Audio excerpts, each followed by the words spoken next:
चुके हैं। अपडेट करेंगे आपको। सिंध हाई कोर्ट में मुस्तफा आमिर के अगवा और कत्ल केस की समाअत के दौरान अहम पेशरफ्त सामने आई है।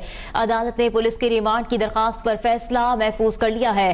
पुलिस की दरखास्त पर फैसला कुछ देर बाद सुनाए जाने का इम्कान है। समाअत के दौरान जस्टिस जफर अहमद राजपूत ने रिकॉर्ड में किए गए वाइटो और जेसी पर सवालात उठाए, जिस पर प्रोसिक्यूटर जनरल ने कहा कि पुलिस ने अभी तक तहरीरी रिपोर्ट मुकम्मल नहीं की है। अदालत में केस की समाअत के दौरान प्रोसिक्यूटर जनरल ने दावा किया कि मुलजिम का वालिद जज के कमरे में मौजूद था, जिस पर अदालत ने उनसे कहा कि वो ऐसी बातें ना करें जो दरखास्त में दर्ज नहीं थी। इससे पहले मुलजिम को सख्त सिक्योरिटी में अदालत पेश किया गया था। समाअत के आगाज में एडिशनल प्रोसिक्यूटर ने FIR पढ़कर सुनाई, जिसमें मगवी की वालिदा ने तावान की कॉल का बताया।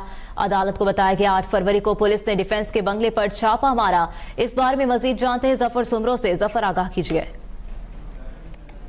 देखिए, सिंध हाई कोर्ट के हुक्म के बाद पुलिस से आज मुस्तफा आमिर कत्ल केस के जो मरकजी मुलजिम है अरमगान, उसको अदालत में पेश किया। सिक्योरिटी में बख्तर बंद गाड़ी में जो है वो अरमगान को अदालत में पेश किया गया। कमरे अदालत में जो प्रोसिक्यूटर जनरल है उनके जानिब से अदालत में FIR पढ़ के सुनाई और उसमें बताया कि 6 जनवरी को जो है वो मुस्तफा आमिर को अगवा किया गया। उसके बाद उनकी वालदा को फ़ोन आया। जब हमने उनकी वालदा का बयान रिकॉर्ड किया तो उसने बताया कि मुझे एक फ़ोन आया था जिसमें 2 करोड़ रुपए के तावान मांगा गया था। उसके बाद हमने इन्वेस्टिगेशन जो है AVCC के हवाले कर दी थी। ताम 8 फरवरी को हमें इतला मिली कि डिफेंस के एक बंगले में मुलजिम अरमगान जो है मौजूद है, जिसके बाद हमने कार्रवाई की। तकरीबन 4:40 पर हमने कार्रवाई की जो 9 बजे तक जारी रही और उस कार्रवाई के दौरान अरमगान के जानिब से जो है पुलिस पार्टी पे फायरिंग भी की गई, जिस पर अदालत ने कहा कि जब आपने कार्रवाई की तो उस वक्त जो मुलजिम ने फायरिंग की और आपने गिरफ्तार किया तो वो आपने कौन सा असला जो है बरामद किया, जिस पर तफ्तीशी अफसर के जानिब से बताया गया कि उस हवाले से एक और मुकदमा जो है वो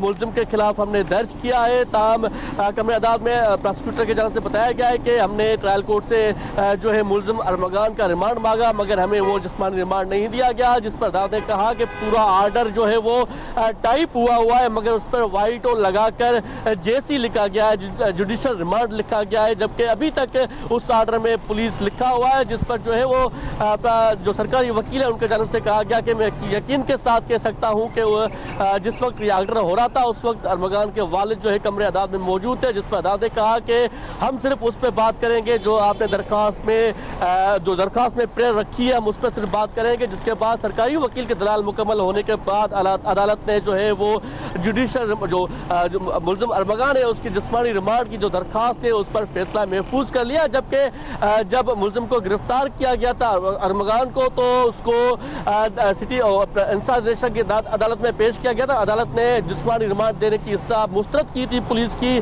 जिसके बाद सरकार के जानिब से सिंध हाई कोर्ट से रुजू किया गया था और आज उस दरखास्त पर समाअत हुई है। सरकारी वकील के दलाल मुकम्मल होने के बाद जो है वो अदालत ने फैसला महफूज कर लिया है। अब से कुछ देर के बाद मुत्तवक्किल है कि इस दरखास्त में फैसला आएगा कि जो मुलजिम है मुस्तफा आमिर केस के मरकजी मुलजिम अरमगान, उसका रिमांड दिया जाएगा या नहीं। इस पर जफर सुमरो हमें अपडेट कर रहे थे। आपको बराह रास्त ये चलेंगे, इस वक्त न्यूयॉर्क में नायब वज़ीर आज़म।